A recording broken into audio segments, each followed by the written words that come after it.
The U.S. presidential election is a complex process combining popular voting with an indirect election mechanism, the Electoral College, to select the president and vice president every 4 years. The process starts with primaries and caucuses, which allow voters in each state and territory to participate in choosing their party's nominee. The two major parties, Democrats and Republicans, hold these preliminary elections to determine which candidates will gather enough delegates to represent them at their national conventions. In primary elections, voters cast ballots in private, similar to the general election process, while caucuses are more open gatherings where party members publicly declare support for a candidate. Each state has its own primary or caucus rules, with some holding closed contests where only registered party members may vote, and others allowing open primaries or caucuses, where any registered voter can participate, regardless of party affiliation. Candidates compete to accumulate delegates who will pledge to support them at the party's national convention. In these state-level contests, delegates are generally awarded proportionally, although some states use a winner-take-all system, particularly in Republican primaries. In the summer, after primary season ends, each party holds a national convention, a multi-day event that officially nominates the party's candidate for president. Delegates selected in the primaries and caucuses attend these conventions to formally cast their votes for their pledged candidate. The nominee usually has secured enough delegates by this time, so the vote is typically a formality. Once the nominee is chosen, they announce their running mate for vice president, who completes the ticket for the general election.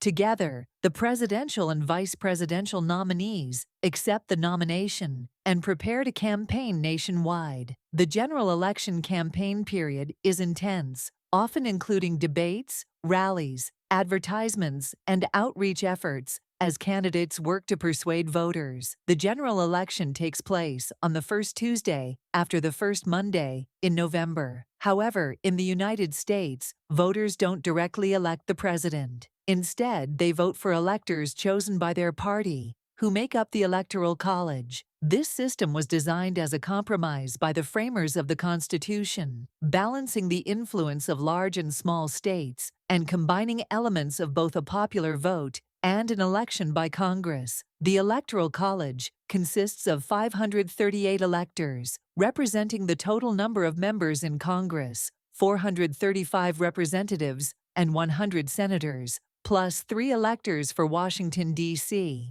The number of electors per state is equal to the total number of its congressional delegation, both senators and representatives, which gives larger states more electoral votes than smaller states. Most states use a winner-take-all approach, where the candidate who wins the popular vote in the state wins all of its electoral votes. Maine and Nebraska, however, use a different method, known as the district method, where one electoral vote goes to the popular vote winner in each congressional district, and the remaining 2 go to the statewide popular vote winner. To win the presidency, a candidate must receive a majority of the electoral votes, at least 270 out of 538. If no candidate reaches this threshold, the election is decided by Congress. The House of Representatives chooses the president, with each state delegation having 1 vote, while the Senate selects the vice president from the top 2 vice presidential candidates. This outcome, known as a contingent election,